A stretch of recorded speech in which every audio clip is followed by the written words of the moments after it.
Sketch made this.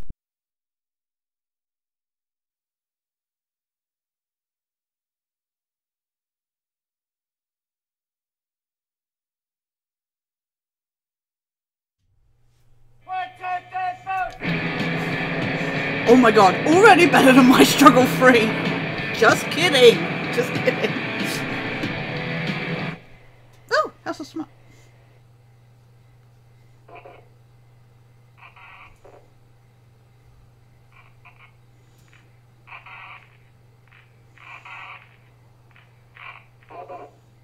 Oh.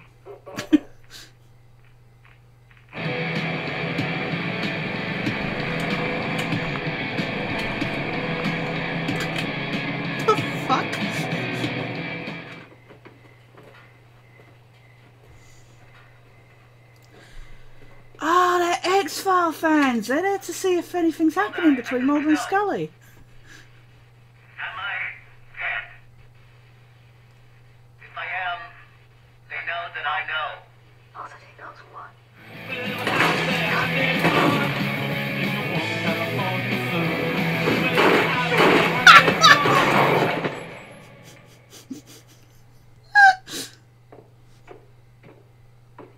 Scully?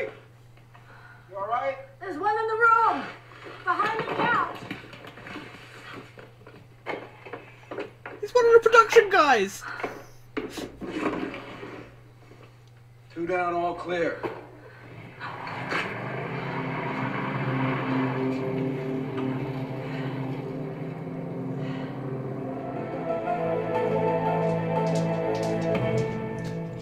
Accuse your enemies of that which you... What?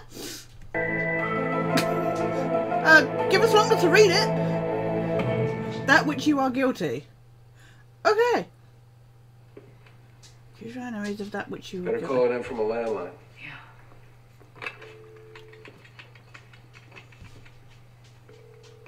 It wasn't warning us. It asked if you were dead. What do you think it was? I don't know what I think. I don't know. Kill switch! But I'll tell you what I do know. You gotta take a trip to IKEA. That was fun. Take a trip to IKEA. What a random line ever. What is that? A critical incident response group now? I got 14 rounds. 8.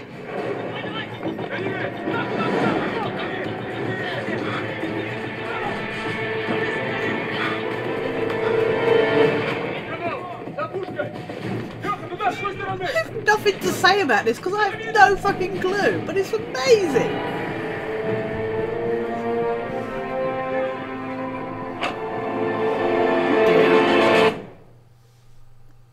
See? Partners that flee together stick together.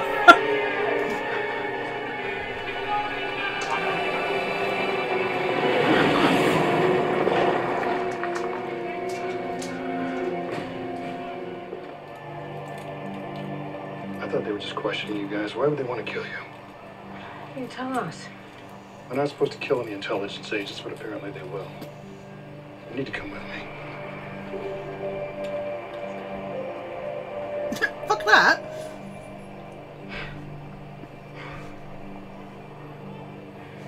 You have any money? Take it. That's all I have on me. They can track you via the money. I don't know if you saw that X-Files episode, but you know they have the strips, and you know if you're Langley going. alive? Lone gunman Langley? You and I buried him in Arlington along with Byers and Frohage. You didn't answer my question. Find out how he contacted Mulder.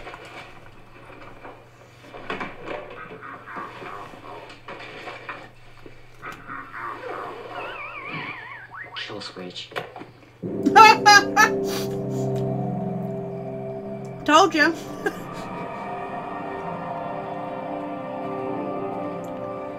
feel like I should know who Julie Ng is.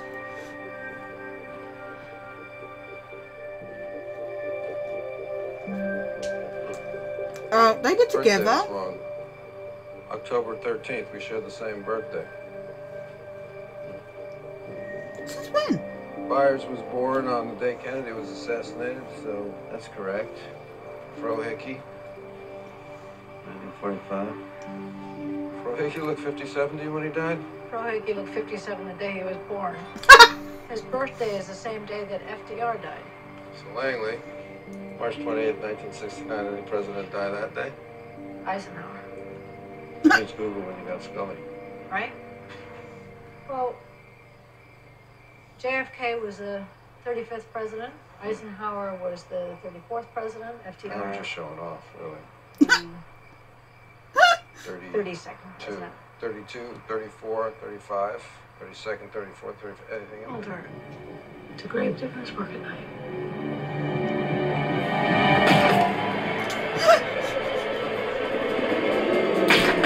I think he has some unresolved business. That's just disrespectful, shooting up in Arlington.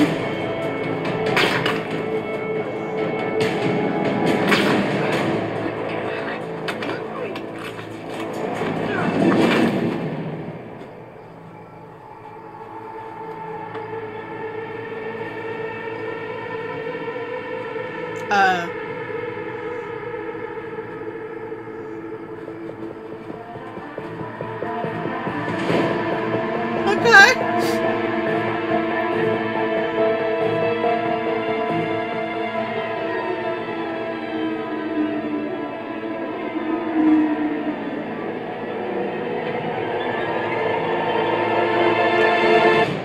They're just killing people left and right at this point. Seriously, what the fuck?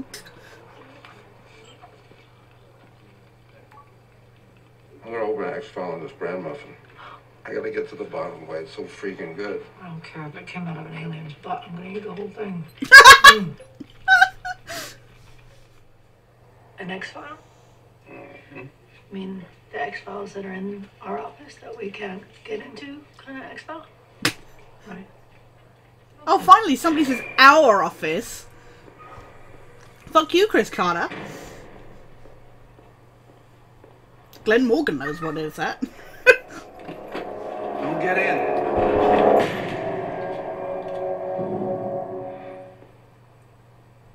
What is this? Well, gee, I wonder. How did we get here? What about us? We were the ones who were just assaulted. We can't go to our home. They'll be waiting for us at our Our office. home? We're not asking for you to get us out of this. But we do expect your help. We need to see the X-files. I need a moment. She actually said our home.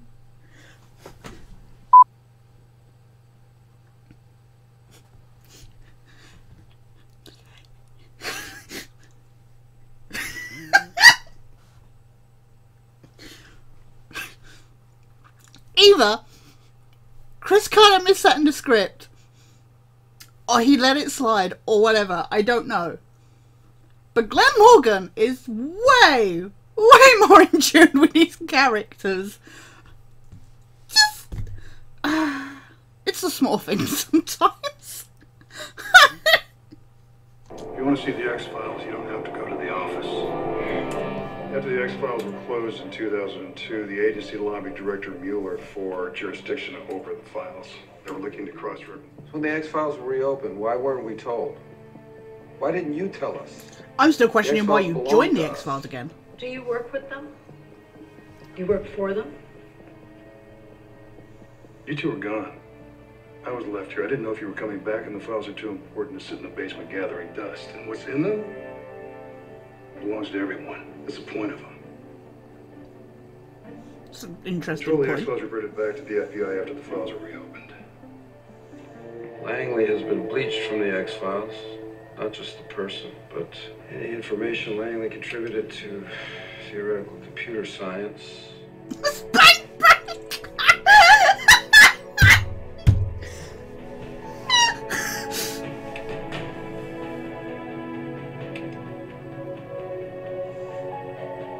Byers and Frohickey are still in here. You should go. They're watching. Who is watching? Uh, Security services. Would have been better if she turned out to be Eva Del Harlow.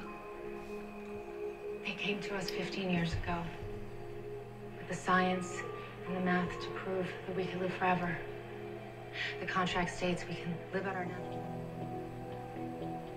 Memory isn't erased, it's suppressed. They've probably theorized, as we have, that their lives are a simulation. That perhaps Richard's subconscious must have recalled the two of you investigating this type of subject matter. Maybe he saw Mulder in his dreams. Who hasn't?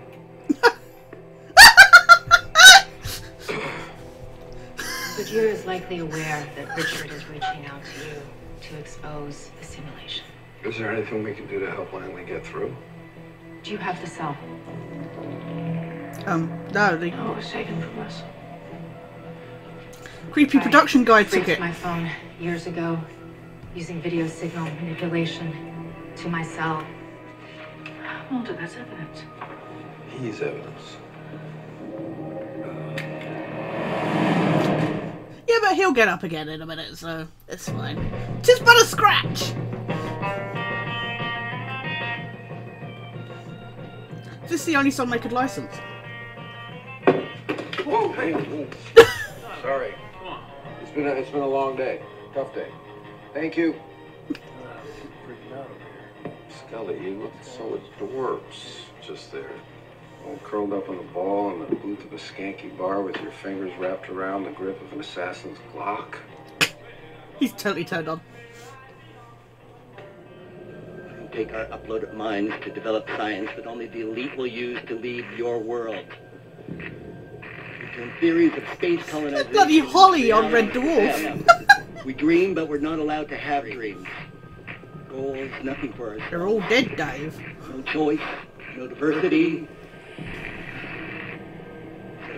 There's a wall around this place. The stars are fake. The sunlight has no warmth. Sure of. What we're not sure of. And whether they serve mimosas on the bus? High five, Scully.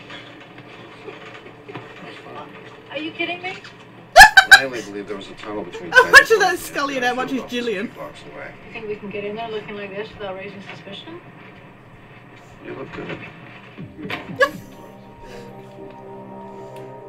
The NSA guys want a question. Would help if you could get us in the tunnel.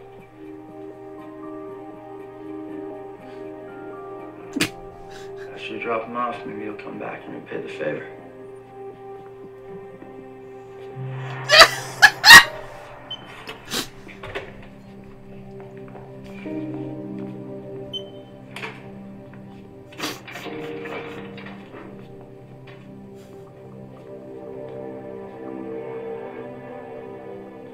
It's easier getting through without cuffs.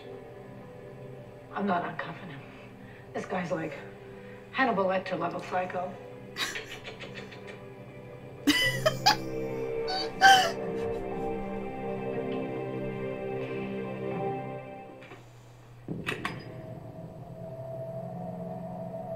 So, hi. I'll confess.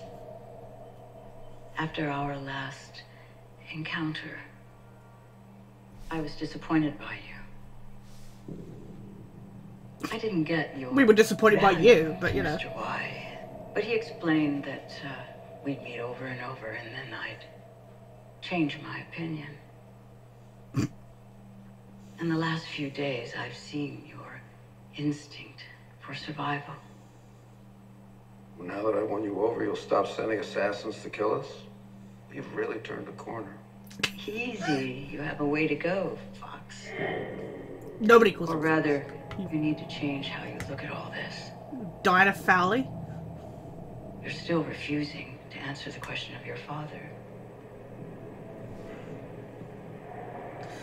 Oh, we killed everybody else in cold You don't blood. Not understand CSM how though. it People with scalpels, that's fine. But if it's Our smoky, world then no. It's a progression of one life being replaced by another, over and over. This is what's really meant by evolution. What you really need to know is this. I can't talk with open in my mouth. Life on this earth, all human life, most animal life, is about to be crushed. burned to the ground. Tanya, it's the dinosaurs. I said it in the last computer episode. simulator down the hall is necessary for our evolution as a species. When we leave this planet, this life will have evolved into that. I mean, don't get me wrong, I want to believe, but I would just like to see it. Very few have ever seen it, and those that do don't realize what it is. It's just a client server. Wires, lights, why do you need to see it? It's the closest I'll get to seeing God in this life. He's such a good blagger. Or that.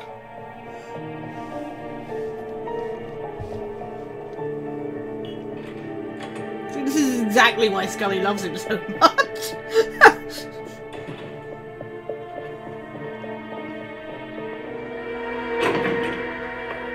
I'm armed! You okay? Got my phone back. You're such a dick. Let's bring him back through the tunnel to the FBI field office, come back with some cyber forensics agents, and then start a case against Erica Price. Okay. Oh, I thought I was going to throw up for a second. I'm okay.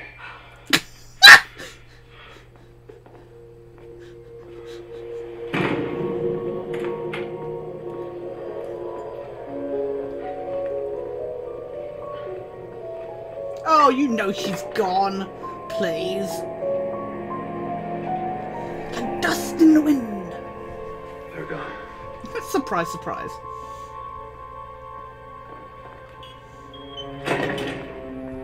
Oh, you know all that stuff's gone. Come on! You should know this by now. This is like X-Files 101.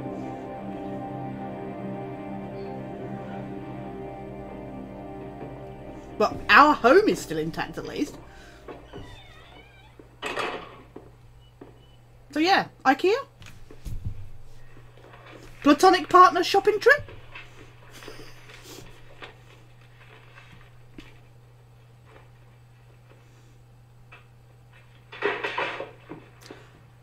Oh my god, makeup sex! Oh, darn! I thought that actually was going to happen then.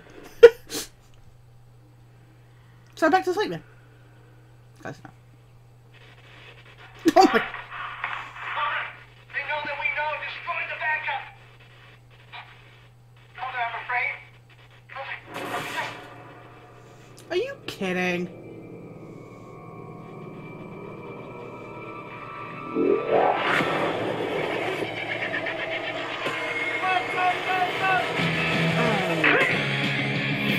Dear. What the fuck?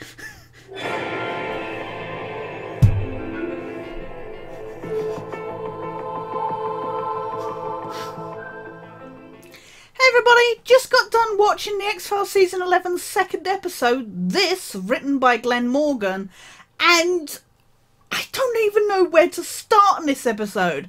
I've tried recording this intro about 4 times now, because this episode is just, it's like this bubble of awesomeness. I'm not sure it necessarily feels like it's part of the show. In a way, it feels like a Guardians of the Galaxy episode, you know, where it's got this witty banter and it's got this action and stuff. That's what I'm going to call it. I'm going to call it a Guardians of the Galaxy within the X-Files. I mean, obviously the witty banter and stuff has always been in there in the show, but this felt like it was taking every opportunity to make some clever comment and stuff like that. I mean, yeah, it gets bogged down in the same stuff that My Struggle 3 did, where it's trying to become a whole of this bigger conspiracy. And I do like that this isn't necessarily a mythology episode, but at the same time, it is, in that it's carrying on that part of the, you know, who's running things, and you've got Erica Price back, and stuff like that. But it's like 1,000 times more awesome than My Struggle 3. And yeah, it has a couple of issues here and there, continuity wise, but I feel this is a lot more in tune with the characters, and you could easily say, oh, that's because Mulder and Scully are being all lovey-dovey and stuff. It's not that at all. As I said, they have always had this banter between them. I think having had a romantic relationship helps build on this banter, because obviously there's more to their characters now, and experiences they've shared and stuff like that. And actually, this is a prime example why, you know, a lot of fans, I can't speak for them, but certainly for myself, I always said, you know, I try to be okay with the breakup and stuff like that, but it served no purpose. I mean, as I said last season, there were scenes where if I hadn't known going in that they were broke up, I would have easily gone, yeah, they're together, blah, blah, blah, carry on, you know. There's still romantic moments. And, you know, my brain was fried with Scully saying, our home. That just, I've been so set in the whole they're living separately and all that stuff. To hear Scully just call it our home was just mind-blowing. It's that kind of thing you only get in fan fiction, or, you know, I Want to Believe when they were together. So it seems like my reaction to that was a little over the top, but there was just something in my brain that just went, excuse me? That's awesome. But no, I mean, you know, the breakups serve no purpose. And, you know, I know next episode is Chris Carter episode again, and my concern is that any development we get, say in this episode, character-wise, is essentially going to be undone in the next episode. And, you know, this is a recurring problem with life-changing things happening in the show. And then, you know, I mean, somebody was throwing David Duchovny's quote around, trying to explain why the new season is crap. Saying that, you know, life-changing situations happen, and then everything has to revert back to normal so that the new episode can happen. And I think you can't be in that mentality anymore. Unfortunately, Chris Carter is, but at least people like Glenn Morgan and that feel like they're trying to move the characters away. And this is why, let's be honest, this is why Glenn Morgan and James Wong left in the first place. This is why they wrote Never Again, was because they felt like it was taking one step forward and two steps back. So I feel like they're trying to, you know, they're trying to push things forward. How things will play out in season 11, I don't know. But I really enjoyed the action in this. Both Mulder and Scully were equal badass. There was a lot of fun lines. I mean, I feel bad for Barbara Hershey. I completely ragged on her character, but I don't know. I'm curious to see where she goes. I am a little frustrated with this whole shock that things disappeared at the end. But, you know, that's the X-Files, dude. Get over it. I just genuinely, there's not much. I said it while I was watching the episode. I feel like I can't say anything, but it's just so much fun. I'm just sat there just going, wow, this is so cool.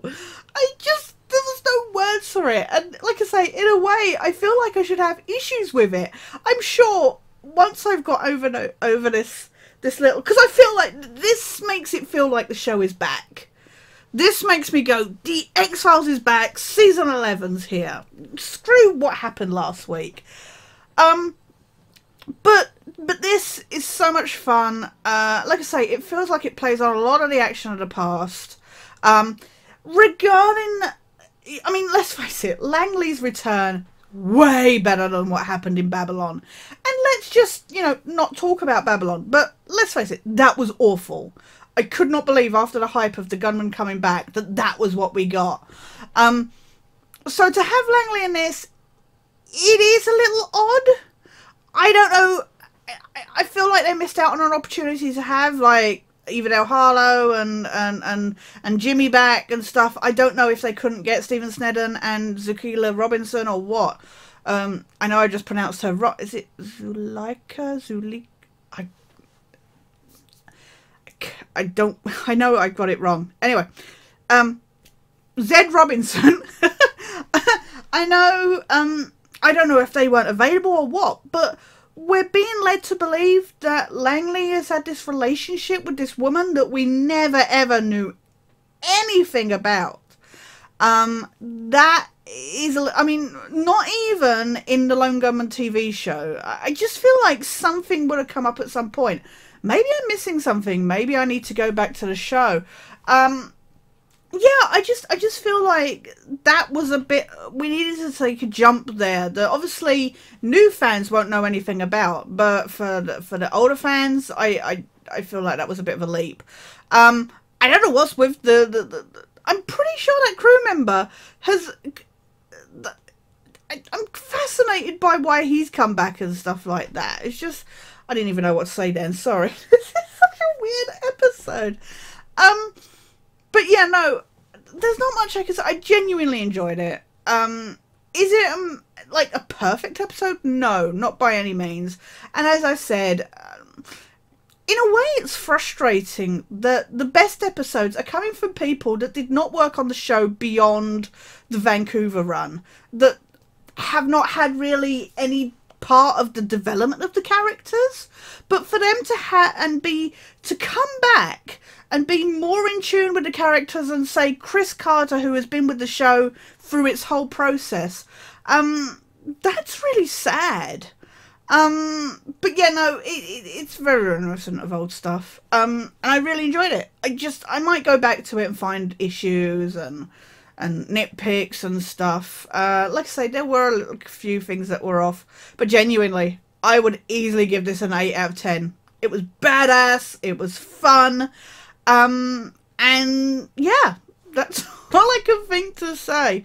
I'm sorry I'm all over the place. Like I say, I was so angry after last week's episode. I was so frustrated with the show and done. And this has restored my hope.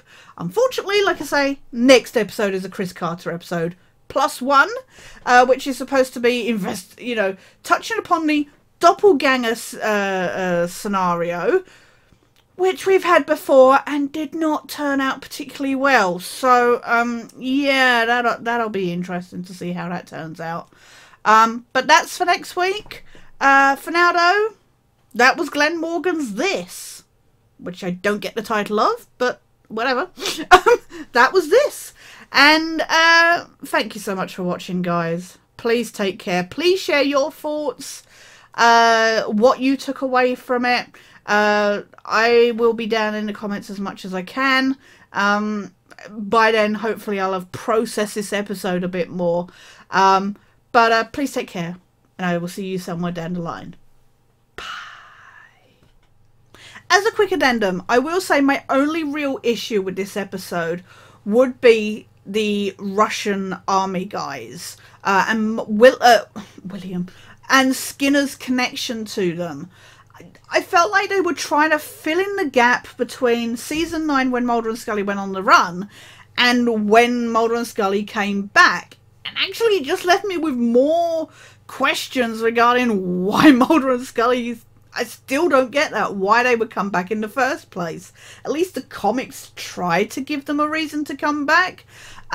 Whereas this show, The Revival, has never done anything to fully fill that in. And it's one of those things where this show really sometimes struggles in a verbal sense to explain some things. He can throw all these clever words and exposition dumps that go round and round and round all they want. But sometimes they never get to the nitty-gritty of it, and I feel Glenn Morgan was trying here to fill some gaps and plot holes that have been left behind by Carter and co. But I'm not 100% sure, and I'm really curious to see if this is even gonna... Now they've got the whole, oh, it's all disappeared, Erica Price is in the air, you know, disappeared. I'm wondering if they're just gonna hit like a reset button and expect us to just carry on as normal, as you know, as I said earlier, as is a big problem with this show. We'll see, I guess. But yeah, I thought they were a bit of a stretch, and I just genuinely thought they were a bit cliched. So I wanted to add that because I realised in my blurb earlier I didn't mention that. So anyway, that would be my one nitpick. But otherwise, genuinely enjoyable episode.